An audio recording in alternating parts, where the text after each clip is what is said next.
อร์ตไปเทปว้าวบ่สะพอนกินข้าวอยู่ดีๆมีคนมาเฮ็ดพาสปอร์ตให้ชาวพรบาทนี่ตื่นได้ข่อยบาทนี่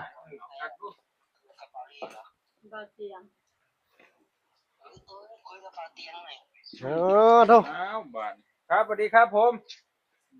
สวัสดีครับผมโทรจากไทยเด้อครับผมคือได้ยินว่าจะเฮ็ดพาสปอร์ตให้ชาวพรบ่เฮ็ดพาสปอร์ตไปใช้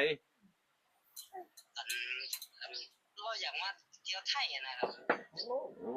ไผอยากมาเที่ยวไทยชาวพรหั่นได้เนาะที่เปิดภาพมาก็มีทางเจ้าเมืองเพิ่นขึ้นมาเยี่ยมมายามเนาะทางทีมงานสร้างสาพัฒนาเฮ็ดเกี่ยวกับและบ้านซองกันซ่านของชาวบ้านชาวเมืองเพิ่นพี่น้อยเนาะก็เป็นการดีพี่น้อยเนาะที่เจ้าเมืองเพิ่นมาเป็นสักขีพยานนำได้ว่าบุญฝนตกอยู่บ่ตกคนไหนชี้แหงก่อนแต่ชี้แห่งก่อนจะตกบ่โอ้เลยเนาะพอดีทางบ่ยาวใส่เวียกไปชื่อหยังบ่ยาวชื่อตอนไหนเนี่ยน็อตจับอย่ามาใส่ว่าหาเนาะข่อยใส่คำผิดขอโทษเด้อเห็นว่าข่อยพอนแหละเหนื่อยชื่อว่านี่นะ50,000อยู่บ่หลายพุ่นบ่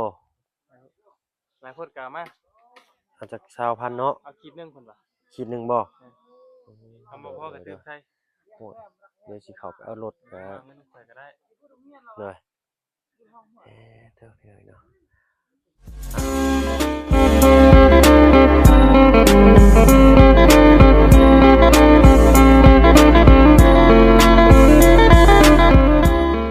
ทักทายเด้อพี่น้องเด้อเนาะกับทักทายสบายดีผู้ใหญ่ใจดีแล้วก็ FC เบิร์ดทุกท่านที่เข้ามารับชมช่อง YouTube บ่เพิ่งเคยหลายคือเก่ามีมาใหม่แล้วลุงเอ้ยเนาะมี FC หรือว่าป้าลุงเพิ่นเนาะคอมเมนต์มาเพิ่นให้ฉายาใหม่มิสเตอร์วองเพิ่นว่าเนาะเขาท่าอยู่บ่แหละมิสเตอร์วองได้เพิ่นให้นะดีเด้อมิสเตอร์เหียนมันต้องเหียนแขวออกเบิดนี่คือมันว่องเลยเด้เห็นนะรถมิสเตอร์บองเพิ่นว่าเนาะโอ้เขาท่าเด้อดูเนาะมิสเตอร์บองเนาะเขาท่าแล้วเพิ่นก็คอมเมนต์มาในเรื่องนี้พี่น้อยเนาะว่านี่แหละสื่อของบ้านสื่อได้โอ้เอารถลงมาให้แน่เอารถมาให้แน่จ้ะโอ้บ่จะกล้าขึ้นไปใกล้เพิ่นบ่ได้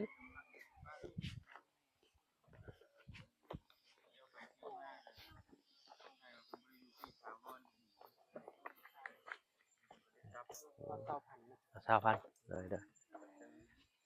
นี่ขออนุญาตน้ำลายมึงละอันนั้นบ่าลุงสิไปซื้ออันนี้ก่อนจักบาทสิเนาะ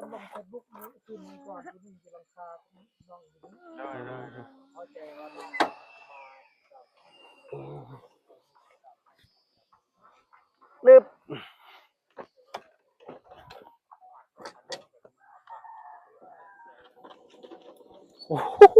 เบรกรถเพิ่น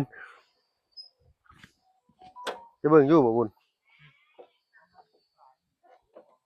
รุ่นนี้แบบว่าต้องสิวได้ไปซะเดี๋ยวไปซื้อเพิ่นก่อนยังเพิ่นเฝ้าอยากใช้เพิ่นอันนั้นน้อยเนาะว่าบ่ได้เวียกก็ได้2เวียกก็ได้พี่น้อยเนาะมื้อนี้ก็ได้ถนนทางบ้านเพิ่นเนาะทางลงก็ค่อนข้างอยากอันนั้นแน่เนาะเป็นยามฝนเด้ขออนุญาตลงก่อนก็แล้วกันเนาะบ่ได้เด้คือขาขึ้นไปพี่น้อยเนาะกลับคือเก่าโหฝนมาแหละเนาะอากาศค่อนข้างชุ่มชื่นฝนมาบ่อยเลยคือเก่าเหมือนเดิมพี่น้อยเนาะจังหน่อยก็สิได้พากันออกมากินข้าวมันเวลา 4:00 นเด้อพี่น้องเด้อทางนี้บ่มีฝนทางนั้นมีฝนมาแล้วเนาะอยู่ภูขึ้นอยู่บ่ละบาดนี่เดินเนาะจะซื้อน็อตเฝ้าไปซื้อน็อตมาให้เพิ่นก่อนพี่น้อยเนาะยันว่าเพิ่นฟ้าวมันก็บ่ไกลปานใดประมาณ300 เมตรได้อยู่พี่น้อยเนาะแต่ทางมันลาดชันมาฮอดพี่น้องจักสิมีหรือบ่ตัวนี้อ้ายเอา 20,000 เพิ่นว่ามีบ่เพิ่นขายแนวใดเป็นถุงบ่หรือแนวใด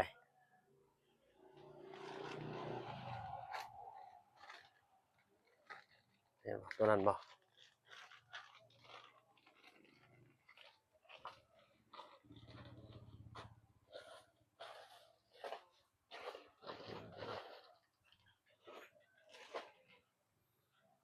นมาล่ะอ่ะแป้งทาสีอีก2อันมีตัวน้อยกว่านี้บ่อ้ายเอาน่าสิตัวน้อยกว่านี้เอาน้อยหนึ่งใหญ่หนึ่งก็ได้เนาะแป้งทาสีขอบประตูน่าสิน้อยเลยอ้ายเอาตัวน้อยเลยเพราะว่าถ้าว่ามันใหญ่อย่ามันเปื้อนเด้เนาะ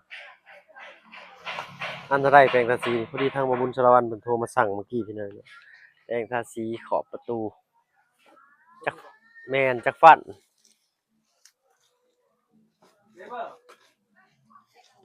หรือว่าเอาอันน้อยหนึ่งกันใหญ่หนึ่งก็ได้ครับท่านนายโดยเราจะเราเพิ่นจะเก็บสีแบบว่ามุมแคบนะพี่น้อง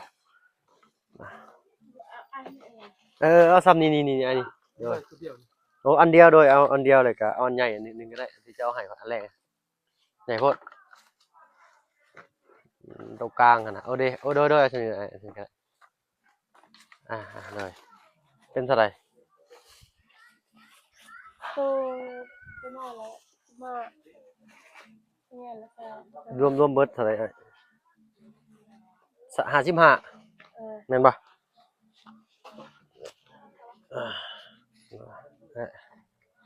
เด้อขอบใจเจ้าใจเลยเลย55 60ไป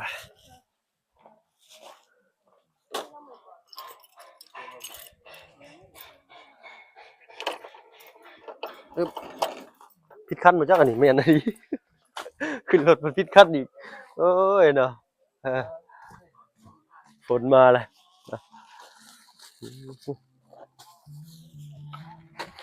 โอเคได้น็อตครับโอ้เพลงมาพี่น้อยเนาะไป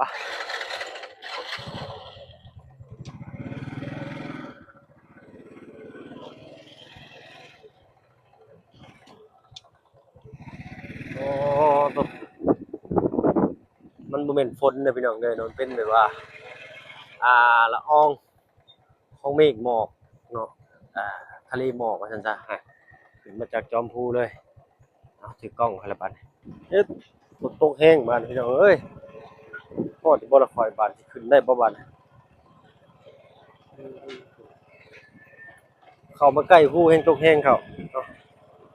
ทางลาดชันจังบัดนี้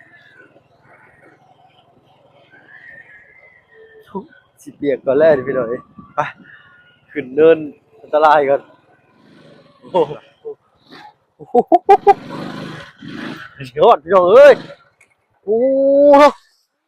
รถเพิ่นบ่แม่นตีนหัวบ่ได้เป็นโทษเพิ่นบ่บาดนี้เฮ้ยอีหัวใช้อีเค็มเนาะไปได้มาแล้วพี่น้องเนาะฝนก็ตกบาดนี้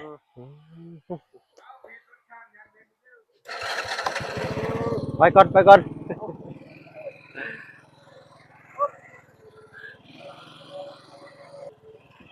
ที่แขวไปจักมาใช้อ้ายเบิ่งอยู่เนาะเพราะว่าเอามา2แบบยันว่าเจ้าเก็บรายละเอียดบ่มันมุมแคบเด้อน็อตเพิ่นว่าซื้อมา20,000เพิ่นว่าพออยู่บ่เด้อแล้วก็บ่พอก็ต้องพอเนาะเด้อโอ้ได้รับประทานนี่แล้วก็ได้กินข้าวอีกแล้วบ่กองทัพเติมเดินในท้องเนาะเปียกตอดยอดพี่น้อยเนาะ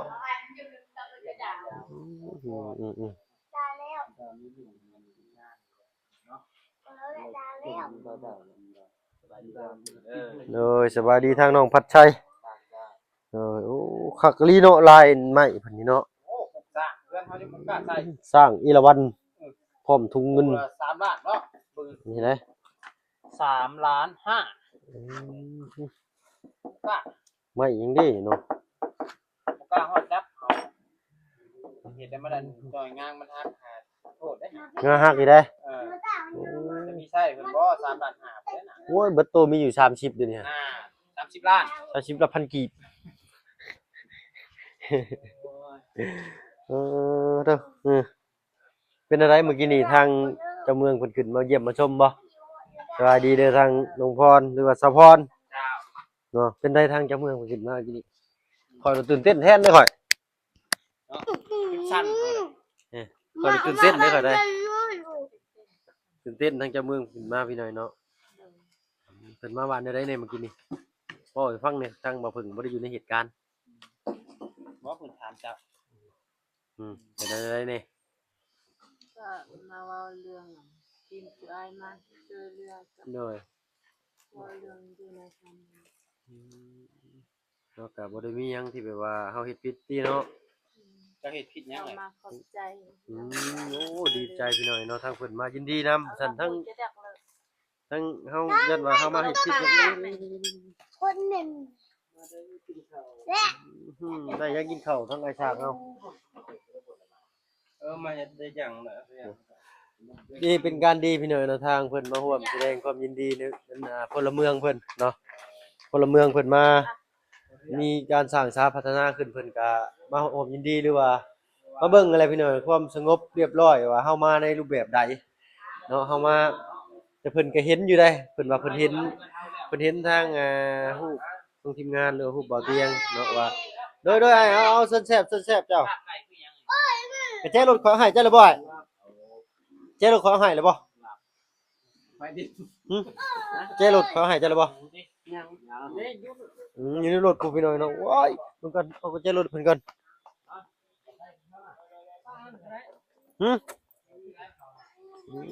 ขึ้นมาเมื่อกี้อันน่ะค่อยไปจอดรถแล้วค่อยขึ้นรถผิดขึ้นรถผิดคันคิดว่ารถนั่นเดี๋ยวเบิ่งฝากคนนู้นในสก้าบ่มีโอ้ขึ้นรถผิดคันตัวเดี๋ยวเอาขอบใจหลายๆบ่ผิดคันพี่น้อยเนาะโอ้ย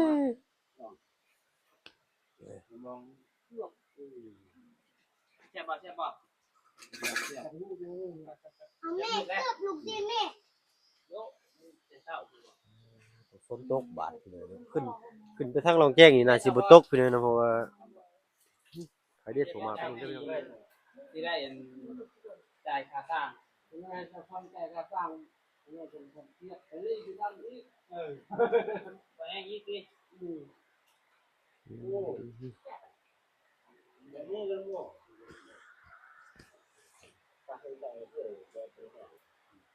ฝนตกลงเรื่อยๆหลายวันบ่เว้นว่างพี่น้อยเนาะคนทางเที่ยวลงบ้านสะพอนนั่นเปียกเปื้อนหลายเทศแต่ขี้ต้ม โอ้ยพ่อดอกเที่ยวลุก มึงเด้อเบอร์นี่เพิ่นโทรมาอีกเลยเด้อนี่เด้อพี่น้อยเนาะเบิ่งกันใกล้ๆชัดๆเนาะบ้านเพิ่นเมืองทานว่าซั่นซะพายุฝนหรือว่าเมฆหมอกของฝนน่ะนะเนาะทะเลหมอกฝนว่าซั่นซะเด้อสิบ่แม่นเป็นว่าฟ้าครึ้มมาแม่นนะพี่น้องหมอกขาวๆที่ลอยอยู่นี่นะถ้ามันต่ำเกินไปมีความชื้นความร้อนมันก็สิตกลงมาเป็นฝนให้เฮาเนาะมื้อนี้ฟ้าลมฝนตกพี่น้อยเนาะค่อยๆฝนลินขึ้นไปลองแจ้งน่ะสิบ่มีฝนพี่น้อยเนาะทางสร้างส่วนห้องน้ำกับห้องครัวของพี่น้องเพิ่นยังบ่มาลงมือมื้อนี้พี่น้อยญาติเพิ่นย้านว่าเสาที่เพิ่นต่อมันยังบ่แห้งเนาะเมื่อกี้ก็ทางสร้างเพิ่นให้ทางว่าเพิ่นเคยล่าได้หาว่าเพิ่นไปซื้อแป้งเนาะแป้งทาสีได้มา2อันเพราะว่าเพิ่นสิไล่เก็บขอบประตูเนาะ บอกไม่ดีเลยว่ะเป็นดำแท้พ่อได้เลยบ่ขึ้นก็อยู่เอ้าเด็ดได้เสียแล้วบ่ขึ้นเนาะเฮ็ดได้แล้วบ่อยากอยู่เนาะ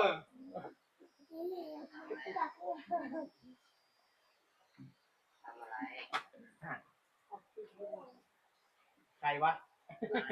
โอ้ BMC โอ้ทางว่าได้หลายกว่าเฮาแน่หมอ BMC นี่ทางไทยทางไทย เด้อ ที่จะว่าหลายกว่าเฮาอีก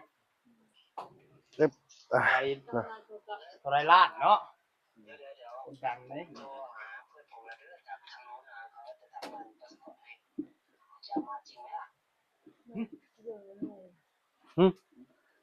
บัตรทำพาสปอร์ตไปเทป ว้าว บ่สะพอน กินข้าวอยู่ดีๆมีคนมาเฮ็ดพาสปอร์ตให้ชาวพรบาทนี่ตื่นได้ข่อยบาทนี่ บ่เตียง คุยกับเตียงหน่อย โธ่ อ้าวบาทครับสวัสดีครับผม สวัสดีครับผมโตจากไทยเด้อ ครับผม โอ้ยบ่เตียงนี่ผมติดตามมานานแล้วนะครับ อ๋อขอบคุณหลายๆครับ บัตรงานที่ช่วยเหลือน้องใช่ไหมครับ ใช่ครับใช่ครับ ขอบคุณหลายๆเลยช่วยน้องนะครับ ทางไทยผมก็ขอยังเงินสิอยากซอยน้องอยู่ครับ ผมไม่ทราบว่าผมโอนเงินไปทางไหนเลยนะครับ โอนเข้าบัญชีชาวพรก็ได้ครับเพราะมันไปเปิดบัญชีแล้ว อ๋อไปเปิดบัญชีแล้ว แมนมีบัญชีส่วนตัวคนแล้ว โอเค ครับผมคือได้ยินว่าจะเฮ็ดพาสปอร์ตให้ชาวพรบ่สิเฮ็ดพาสปอร์ตไปใช้ เราอยากมาเที่ยวไทยนะครับ โอ้ไผอยากมาเที่ยวไทยชาวพรหั่น ขอเบิ่งกล่องได้บ่ครับ ขอเบิ่งกล้องได้ครับ เปิด ครับผม เบิ่งก็รอแล้วนะ บอลี่ บ่แม่นเบาลี่บ่เตียงไว้เอาให้ได้นี่ครับสวัสดีครับสวัสดีครับครับผมเบาหยอกเด้อครับเด้อ ครับผมอยู่ไทย จังหวัดใดไอ้ สิมาละนะผมอยากสิมีจังอยากสิซอยน้องซอยเหลือน้องนะครับ ซอยแบบใดครับ ซอยเป็นเงินนะจังสิโอนไปทางไหนครับ ทั้งบัญชีและอันชาวพรก็ได้ครับเพราะเพิ่นไปเปิดบัญชีแล้วเดี๋ยวให้เพิ่นส่งให้ก็ได้ เงินไทยนะครับจะเป็นเงินบาท เอ๊กันเปิดบัญชีแล้วก็บ่ยากครับ ครับ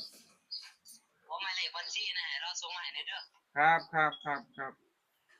อ้ายอยู่จังหวัดอะไรครับ อยู่สุรินทร์ครับ อ๋อสุรินทร์ ครับผมสุรินทร์ครับ ครับผมสวัสดีครับสวัสดีครับผม อ๋อคือว่าจะให้ชาวพรไปเที่ยวสุรินทร์บ่คือว่าจะเฮ็ดพาสปอร์ตให้ ครับผม โอ้มันเป็นสิไหวบ่ น่าจะตายก่อน ทั้งลูกเต้าทั้งอีหยัง มาหับบ่ได้บ่ครับ มีแต่มาลินน้ำเพิ่นอยู่บ้านซะให้เพิ่นไปมันบ่ไหวดอก มาลิน แล้ว นะค ผ รับ มก็อย่างนั้นเนี่ยผมว่าผมสิลงไปเล่นน้ำเราอยู่ ครับผมว่าผู้หญิงพร้อมเดินทางอันตราย ครับผม ครับ โอ้ย นั่นน่ะ ตา ก็มา ตารอเนาะกำลังได้เห็นตัวนี้ล่ะ นี่รอ รอบ่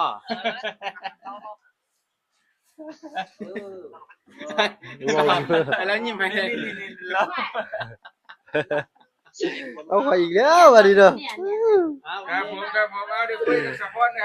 รับ ครับสวัสดีครับผม เดี๋ยวไปรอเนาะ โอ้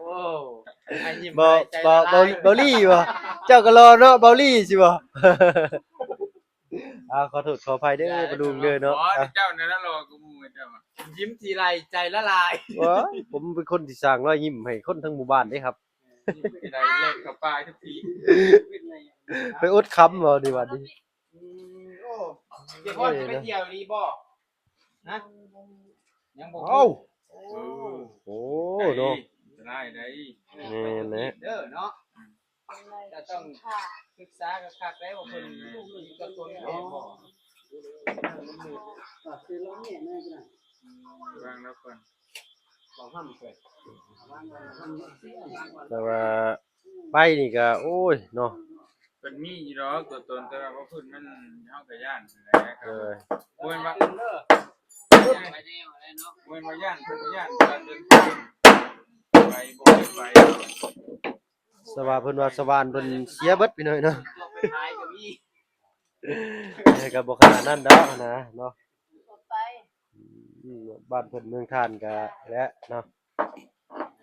อยู่ดีแหละเพื่อนก็ว่ากำงาม เฮ็ดยกชุดละบาดนี่ ธรรมศาสตร์ภูเขียวก็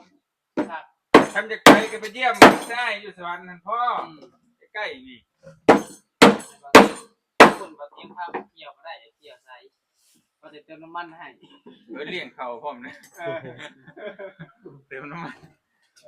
น้ำมันพร้อมเลี้ยงข้าวพร้อม โอ้เข้าท่าอยู่ได้เนาะข่อยสิเป็นคอนวอยให้เด้อข่อยเด้อบ ริการเต็ม แม่นแล้ว ไปเจอกันเนาะ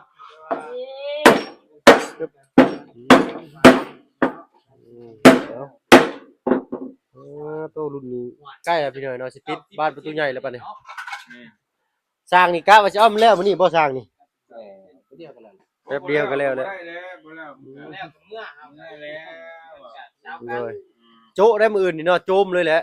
โจมเลยแหละมื้ออื่นนี่คันบ่แล้วสิ ไปเลยอาจหลัง เอ้าน้ำเข้าเบิดบาดนี่ เจ้าเพิ่นครับ โอ้ เจ้า ป้าพี่น้อยเนาะพ่อๆกันแหละฝนตกลงเรื่อยๆโอ้ข่อยขึ้นเจ้าเลยบ่สร้างกับใจรถโอ้โดยโอ้ข่อยอยากลืมช่องเถื่อนเลยได้นี่อ๋อฟ้าลมฝนตกพี่น้อยเนาะถือกล้องเขาละบัดนี้ก็เกือบขึ้นมาบ่รอดพี่น้อยเนาะรอบนี้เพราะว่าฝนตกเนาะถูไถมาตัวอันนี้ก็บ่อนส้นบ่อนเช้าพี่น้อยเนาะอยู่หันยันนั้นใกล้ทั้งสร้างเพิ่นเนาะ ยันถือคอนตี้ช่างเพิ่นพากันปุ๊บลงมาอยู่ลุมก่อนใหญ่เนาะพ่อๆกันกินหนากันแล้วกันฉะนั้นซั่นนี้ก็คือสิได้เวลาสมมาพาควรแล้วแหละไปก่อนพี่น้อยเนาะอยู่ดีมีแรงบ่จุบุทุกคนเด้อพี่น้องสบายดีจ้า